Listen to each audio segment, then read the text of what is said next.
कि आपका 1% भी छेड़ा नहीं जाएगा। उसके अलावा अगर पहाड़ियों को कुछ मिलता है तो मुझे नहीं लगता उनको कोई प्रॉब्लम होनी चाहिए।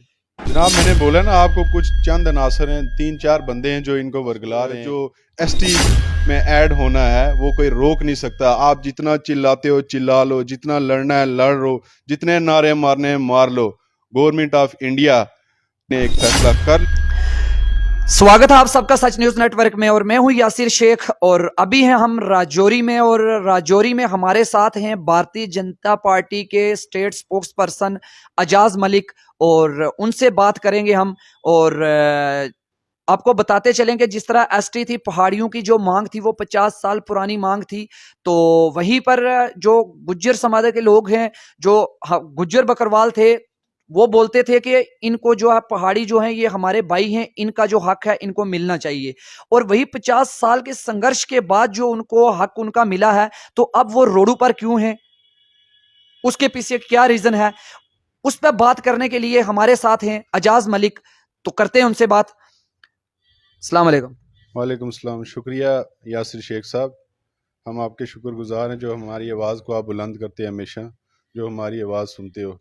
जैसा कि आपको पता है, एक 50 साल का एक संघर्ष था हमारे, एक लड़ाई थी हमारी। जो संविधान हमें इजाज़त देता है कि हम अपने हक की बात कर सकते हैं, हम अपने हक के लिए लड़ सकते हैं। कॉन्स्टिट्यूशन ऑफ इंडिया हमें ये राइट देता है कि हम अपने हक के लिए आवाज़ उठा सकते हैं। और हमारी जो ये डिमांड थी, ये डिमांड थी गवर्नमेंट ऑफ इंडिया से, ना कि किसी और बंदे से। ना किसी गुज्जर से डिमांड थी, ना किसी पहाड़ी से डिमांड थी, ना किसी ब्राह्मण से डिमांड थी, ना किसी और से। गवर्नमेंट ऑफ इंडिया से डिमांड थी हमारी ये, कि हमारा जो हक है, 50 साल पुरानी जो हमारी फाइल थी एक पहाड़ी एसटी, जो किसी कारण हमारी जो फाइल है नहीं हुई, आज वो हमें जब मिलने जा रहा है तो इसमें लोगों को कोई प्रॉब्लम होनी नहीं चाहिए। क्योंकि हमारे होम मिनिस्टर साहब ने क्लियर कट वाज़ेह तौर पे बता दिए उन्होंने कि जो गुजरों का 10% है वो बिल्कुल इंटैक्ट रखा जाएगा, उसके साथ कोई छेड़खानी नहीं की जाएगी।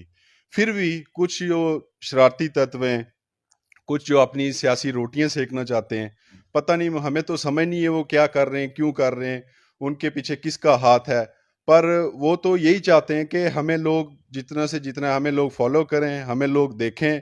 क्या पता है इन फ्यूचर अपनी वो सियासत में आना चाहते होंगे, तो उस वजह से ये विवादित बयान भी दे रहे हैं। आजकल छोटे छोटे बच्चों को वर्गला के, स्कूल के बच्चों को, कॉलेज के बच्चों को वर्गला के अपने प्रोटेस्ट में ले जाते हैं, कहीं से कुछ करते हैं। अगर मुझे बात बताइए, ये बोलते हैं जी आजकल वो नारा लगा रहे हैं हमारी बकरी जिंदाबाद, मारो कुत्तो जिंदाबाद। ये कौन सा तरीका है यार? अगर बकरी और भैंस के बेसिस पे हमें पहाड़ी मिलता, एसटी मिलता, तो आज से पहले हमारा रहना सहना देखिए आप। सबसे पहले 200 साल पीछे चले जाइए, आप 100 साल पीछे चले जाइए, पहाड़ियों के पास कितने माल मवेशी थे, कैसे रहते थे वो। ये इस बेसिस वो तो तो आज भी होता हैं। नहीं है, वो तो आज भी हैं। हमारे लोग जो हैं वो ट्राइबल्स हैं, एक्चुअल में ट्राइबल्स हैं। आप देखिए मेरे साथ चल के, आप दरहाल चलिए, थन्ना मंडी चलिए, बुद्धल चलिए, बकोरी चलिए, पुंछ चलिए, मेंढर चलिए, पहाड़ी कैसे रहते हैं। वो 6 महीने मतलब ट्रैवल करते हैं भैया, वो 6 महीने वो जंगलों में रहते हैं, 6 महीने नीचे आ जाते हैं। हमारा कारोबार यही है, हमारे लोग ऐसे ही रहते हैं। आज पता नहीं इन लोगों को क्या प्रॉब्लम होने लगी। हालांकि जो गुज्जर बकरवाल हैं वो हमारे भाई हैं, हमारे साथ रहे हैं। ये भेदभाव क्यों? हमारी प्राइम मिनिस्टर साहब बोलते हैं इक्वलिटी होनी चाहिए। लेकिन ये हमारे होम मिनिस्टर जो अमित शाह जी हैं, और उन्होंने भी ये बोला था राजौरी में, यहाँ पे रैली निकाली थी उन्होंने, यहाँ आए थे और वो यहाँ बोल के गए थे, ये भी उन्होंने बोला था कि जो 10% कोटा है वो पहाड़ियों का में मतलब जो है वो अलग से मिलेगा। गुज्जर बकरवाल का जो कोटा है 10% उसको नहीं छेड़ा जाएगा। उसके बाद भी ये विवाद क्यों है? रोडों पर बकरियां, भैंसें, कुत्ते सब कुछ लेके। देखिए मैंने आपको बोला है, ये 3-4 लोग ही हैं जो ये सारी कौम को वर्गला रहे हैं। बाकी 90% गुज्जर बकरवाल तो हमारे साथ हैं। रात को आपने चोरी तालब साहब का इंटरव्यू देखा होगा, उन्होंने क्या बोला है? ये वो लोग हैं जिनको कोई जानता नहीं है, कोई पहचानता नहीं है। वो लोग अपनी सियासी रोटियां सेकने के चक्रों में, पर कौम तो जानती है। कौम को पता है उनको ST 1990 में किसने दिलवाई थी, कौन से वो बड़े लीडर थे। वो मायनाज लीडर चोरी तालब साहब थे, मिर्जा अब्दुल रशीद साहब थे, और बड़े बड़े लीडर थे। तब किसी कारण हमारी फाइल भी लगी थी, अब नहीं हुआ तो हम क्या कर सकते हैं। अब जब एक जेडी शर्मा साहब एक पूरा प्रॉपर चैनल के थ्रू, उनकी रिकमेंडेशन के थ्रू एक सर्वे किया गया है, गवर्नमेंट ऑफ इंडिया की तरफ से एक सर्वे किया गया है, प्रॉपर सर्वे होने के बाद हमारे लोगों का रहन सहन सारा कुछ देखा गया है, उसके बाद हमें रिकमेंडेशन मिली है, उसके बाद हमारा एसटी में जो है हमें ट्राइबल मिलने जा रहा है। अब मुझे पता नहीं है, या तो गवर्नमेंट ऑफ इंडिया से इनकी लड़ाई ये करते रहे, हमारा मुतालबा ही गवर्नमेंट ऑफ इंडिया से है। अब ये हमारे कभी कुछ बोलते हैं जी कड़ाका गैंग, पता नहीं क्या क्या, कुछ मुर्दाबाद, पता नहीं क्या क्या बड़ी सारी चीजें सुनने को मिल रही हैं। लेकिन जो ये बोलते हैं कड़ाका गैंग तो जिंदाबाद है, पहाड़ी कबीला जिंदाबाद है, था और रहेगा। तो यहाँ पर हैं हमारे साथ मेहताब अहमद जी, और इनसे भी बात करेंगे कि ये क्या बोलना चाहते हैं। अस्सलाम वालेकुम। वालेकुम अस्सलाम जनाब, शुक्रिया आपका बहुत बहुत जो आपने हमारी आवाज़ को कहीं पहुंचाना चाहा। और हमारी आवाज़ यही है कि कभी कभी इससे पहले ऐसे कभी फील नहीं हुआ, अब ऐसा फील हुआ है कुछ दिन से कि हम और गुज्जर बकरवाल, हमारे गांव भटिया में रहता हूँ, तो वहाँ पे एक कम्मू कम्मू जगह का नाम है, उसको हम कम्मू कहते हैं। तो हम ना बचपन से ही वहाँ पे क्रिकेट खेलते आए, और हमने स्टार्टिंग ही गुज्जर बकरवाल के साथ, जब हमने आंख खोली समझदार हुए, तो हमने गुज्जर बकरवालों के साथ ही खेलना शुरू किया, बैठना शुरू किया, उठना शुरू किया, खाना शुरू किया। आज कुछ चंद अनासर पता नहीं किधर से पैदा हुए हैं, पहले तो इनको किसी ने देखा ही नहीं हुआ, इन्होंने ऐसा शुरू कर लिया जी पहाड़ी अलग हैं, गुजर अलग हैं और बकरवाल अलग हैं। ये जो कुछ अनासर हैं, इनकी ये जो प्रोपोगेंडा, ये सक्सेस नहीं हो सकता, क्योंकि हमें एक दूसरे से दूर कोई कर ही नहीं सकता। हमारा बैठना उठना, हमारा रिश्तेदारी, ब्याह शादी में आगे पीछे जाना इकट्ठा है। हमारा जीना मरना, हमारे घर में न्याज होती है वो आते हैं, उनके घर में होती है हम जाते हैं। ऐसा मुझे सीरियसली पैन हुआ ये देख के कि हमें लड़ाना क्यों चाहते हैं, लेकिन हम में भाईचारा था, है और रहेगा। इनकी ये जो प्रोपोगेंडा, ये सक्सेस नहीं होगा। ये अपनी गुड्डी चमकाने के लिए, अपना आप दिखाने के लिए कि हम लीडर बने, ऐसे लीडर नहीं बना जाता। जो लीडर हैं, गुजरों के लीडर हैं, बकरवाल के लीडर हैं, वो ओपनली आके बोल रहे हैं कि लीडर किसे कहा जाता है। उनको लीडर वो थे, वो अभी भी हैं और रहेंगे भी। लीडर के कुछ, उसकी बात में कुछ होता है तो वो लीडर बनता है, उसके काम दिखते हैं, उसका ये दंगा फसाद नहीं दिखता, वो दंगा फसाद नहीं करता जो लीडर होता है। तो हम इतना ही कहना चाहेंगे, बाकी अपने एजाज साहब ने आपको पूरा ट्रांसलेट करके बता दिया हम क्या सिस्टम है। शुक्रिया आपका बहुत बहुत। और आपका क्या कहना है? देखिए, इक्वलिटी होनी चाहिए।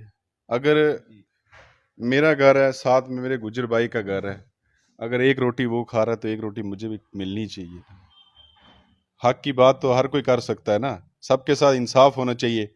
ये तो जब रैली यहाँ पे निकली थी, ये तब भी आवाज उठी थी कि हमारा हक जो है छीना गया है। क्या उनका हक छीना है ये? जनाब, उनका हक क्यों छीनेंगे? उनका हक जो 10% है उसके साथ कोई छेड़खानी नहीं की जाएगी। हमारे प्रदेश के जो हमारे प्रेसिडेंट है जो श्री रविंदर रैना जी, उन्होंने बार बार कहा है कि उनका 1% भी नहीं लिया जाएगा। हमारे होम मिनिस्टर साहब, हमारे प्राइम मिनिस्टर साहब, उन्होंने कहा है, सारे लोगों ने उनको कहा है, उनके लीडर्स ने कहा है कि आपका 1% भी छेड़ा नहीं जाएगा। उसके अलावा अगर पहाड़ियों को कुछ मिलता है तो मुझे नहीं लगता उनको कोई प्रॉब्लम होनी चाहिए। मैंने खुद, जब ये बिल जिस दिन पास हुआ उस दिन मैंने खुद इंटरव्यू, खुद रविंदर रैना जी का, अकबाल मलिक साहब का, विनोद गुप्ते जी का, मैंने खुद भारतीय जनता पार्टी ऑफिस में जाकर इंटरव्यू किया और मैंने पूछा कि गुज्जर बकरवाल हमारे भाई हैं, क्या उनका हक हमें छीन के दे रहे हो? वो रोडों पर क्यों है? लेकिन उन्होंने साफ साफ ये बोला कि उनका जो भी हक है उसको नहीं छेड़ा जाएगा। फिर ये लोग रोडों पर निकल आए हैं, इनको निकालने वाले, इनके पीछे किसका हाथ होगा? जनाब, मैंने बोला ना आपको, कुछ चंद अनासर हैं, 3-4 बंदे हैं जो इनको वर्गला रहे हैं। अब मैं तो जानता नहीं हूँ कौन है वो, नाम शाम मैं नहीं जानता। ऐसे देखते रहते हैं हम, कभी कुछ कोई नारा लगाते हैं, कभी कुछ। इतना कि इन्होंने एंटी नेशन स्लोगन भी उस दिन आज़ादी के नारे लगाए, पुंछ में आज़ादी के नारे भी लगाए उन्होंने, आपने देखा होगा। अब गवर्नमेंट ऑफ इंडिया को देखना चाहिए ऐसे लोगों के साथ क्या करना चाहिए, क्योंकि आने वाले दिनों में ये हिताए पीर पंजाल पूरे जम्मू एंड कश्मीर के हालात खराब करेंगे। ऐसे लोगों को तो पीएसए लगा के अंदर कर देना चाहिए। पता नहीं गवर्नमेंट ऑफ इंडिया क्यों देख रही है, उनका वेट किस चीज़ का वेट कर रही है। और जल्द ही मैं आपको बताऊं कि ऐसे जो लोग हैं जो गंदे अनासर हैं जल्द से जल्द वो जेलों के अंदर होंगे। ये देख लेना आप, आज नहीं तो कल, कल नहीं तो परसों, बहुत जल्द उनका जो है फैसला करेगी गवर्नमेंट ऑफ इंडिया। और पहाड़ियों का जो एसटी में ऐड होना है वो कोई रोक नहीं सकता। आप जितना चिल्लाते हो चिल्ला लो, जितना लड़ना है लड़ लो, जितने नारे मारने हैं मार लो। Government of India, Bharatiya Janata party ने एक फैसला कर लिया है और वो डंके की चोट पे जो फैसला करते हैं वो करके दिखाते हैं। उन्होंने 35 से और 370 जैसे काले कानून नहीं छोड़े, तो एसटी तो कोई मसला ही नहीं है उनके लिए।